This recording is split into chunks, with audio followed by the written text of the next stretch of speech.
바울이요, 에베소라는 그 지역에 가장 오랫동안 머물러요. 얼마나 머무르냐면 2년이 넘게 머물러요. 왜 그러면 에베소에서 그렇게 바울이 2년 넘게 머물며 말씀을 가르쳤을까? 광대하고 유효한 문이 열렸다. 그런데 좋은 것만 있는 것이 아니라 그 안에 나를 비방하고 나를 대적하는 세력도 많다라는 거죠. 광대하고 유효한 문이 열렸다는 것은 무엇일까요? 복음 전파의 문이 활짝 열려서요, 효과적인 선교가 될 수 있을 거라는 바울의 마음이 들었다라는 거죠.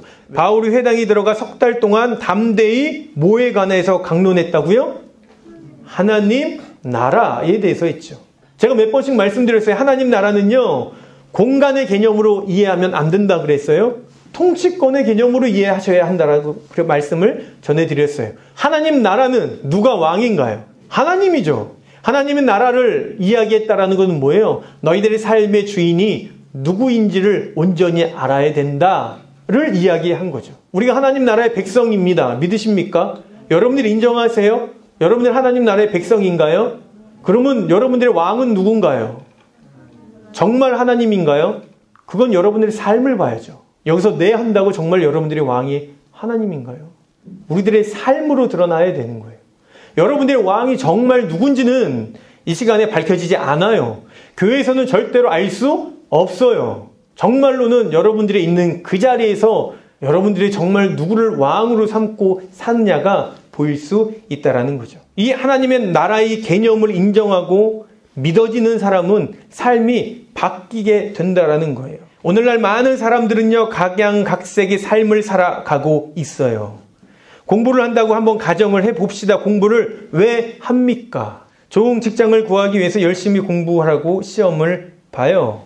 그러면 좋은 직장을 구하는 이유는 뭔가요? 좋은 직장은 어떤 게 좋은 직장이에요? 몸은 편하고 돈은 많이 주는 직장이 좋은 직장이죠. 근데 그 모든 기준은요, 나의 유익이라는 거죠. 우리 그리스도인은 좀 달라야 돼요. 여기서부터 구별되어야 돼요.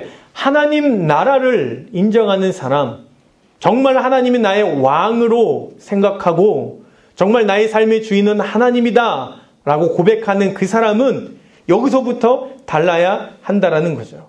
하나님 나라가 정말로 내 안에 있는 사람들은요, 하나님 때문에 포기하고 내려놓는 것이 생기게 되는 거예요. 당시 에베소에서도 이런 일이 일어났어요. 사도 바울은요, 에베소에 도착해서 2년 동안 생계를 꾸려가면서 피곤한 몸을 무릅쓰고 복음을 전하는 사역을 했다라는 거죠.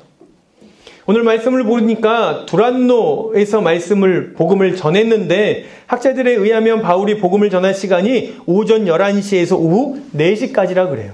중동에서는요, 이 시간에는요, 움직이지 않는 시간이에요. 낮잠을 자는 시간이었단 말이죠. 근데 그 힘든 그 시간에 바울은요, 자신의 잘 것을 안 자고 복음을 전하기 시작한다라는 거죠.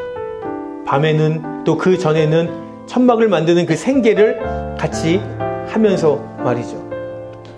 왜요? 바울은 하나님 나라에 대한 인식이 명확히 있었기 때문에 최선을 다해서 사명을 감당했다라는 거예요. 사랑하는 청년부 여러분, 여기 있는 여러분들도 마찬가지여야 해요. 각각 하나님의 사명을 가진 자라는 것을 반드시 기억할 수 있어야 돼요. 하나님이 우리들의 삶에 분명히 원하는 삶이 있어요. 각각 있다고요. 근데 우리는 그것을 잊어버리고 살기 때문에 그래요. 내가 어떤 대학을 나왔는지, 내가 어떤 직장을 다니는지, 내가 돈을 얼마나 버는지, 그것은 하나님이 보시기에 중요하지 않아요. 세상 사람들은 우리를 그것을 보고 판단하고 그것을 보고 성공했다, 실패했다 이야기할 수 있지만, 하나님은 그것을 중요하게 여기시지 않는다라는 것을 여러분들 믿으시길 바라요. 하나님이 중요하게 보는 것은 내가 어느 자리에 있건 내가 어떤 삶을 살아가는지, 어떻게 살아가는지, 그것에 관심을 가지고 있다라는 거예요. 왜냐하면 여러분들은 한 명 한 명 하나님의 사명을 가지고 있기 때문에 그래요. 여러분들이 그 복음을 깨달았으면, 여러분들이 그 하나님의 나라에 대해서 마음의 그 중심에 그 하나님 나라가 임했으면, 이 내게 임한 그 하나님의 나라를 많은 이들에게 전하는 것, 그것이 하나님이 여러분들에게 주신 미션이라는 거죠. 직장에서, 학교에서, 가정에서 여러분들이 사역자임을 기억하시길 바라요. 있는 그 자리에서 하나님의 빛을 비추고 하나님의 말씀을 전하고 하나님의 말씀을 가르치고 알려주시길 바라요. 하지만 내가 복음을 전하기 위해선 내가 때로는 내 자존심을 상하는 일이 있을 수도 있고 내가 어려움을 당할 수도 있어요. 내가 손해볼 수도 있죠. 하지만 내가 어떤 사람인지 알면 그 모든 것들을 내려놓을 수 있다라는 거죠. 사역자임을 기억하시면 돼요. 나는 사역자다. 내 직장 상사가 나에게 어떻게 얘기를 해도 그는 내 직장 상사가 아니라 뭘까요? 내가 전도를 해야 할 전도의 대상자다. 내가 하나님의 말씀을 전해야 할 대상자임을 반드시 기억하세요. 그래서 그에게 최선을 다해서 선을 베푸세요. 하나님의 말씀대로 나아가면 상황과 환경은 힘들지만 그 안에 평안함과 감사함이 있다고요. 그게 진짜 감사잖아요. 2년 동안 복음을 전하고 전했더니 많은 사람들이 그 말씀을 들었어요. 또 인정하기 시작했어요. 그런데 그것으로 끝나지 않고 역사가 나타나기 시작하는데 바울의 손수건을 갖다가 병든 사람이나 귀신 들린 사람한테 이렇게 얹었더니 병이 낫고 귀신이 도망갔대요. 이건 뭘 얘기를 하는 거냐?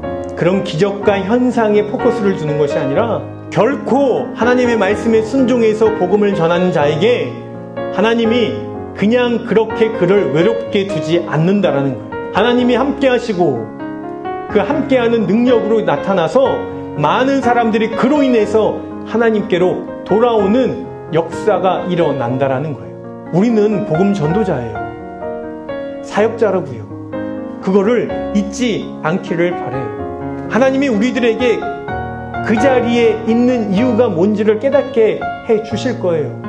구하세요.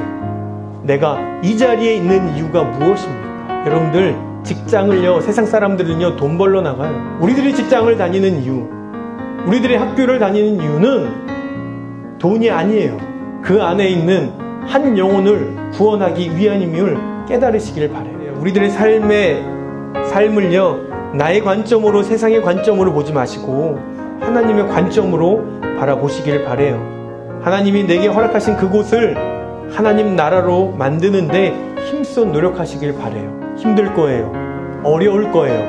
방해도 많을 거예요. 하지만 제가 분명히 약속드릴게요. 결코 우리를 혼자 두지 않으신다는 거죠. 그 하나님으로 온전히 신뢰하심으로 여러분들이 있는 그곳에서 하나님의 나라를 만드시길 주의 이름으로 소망합니다.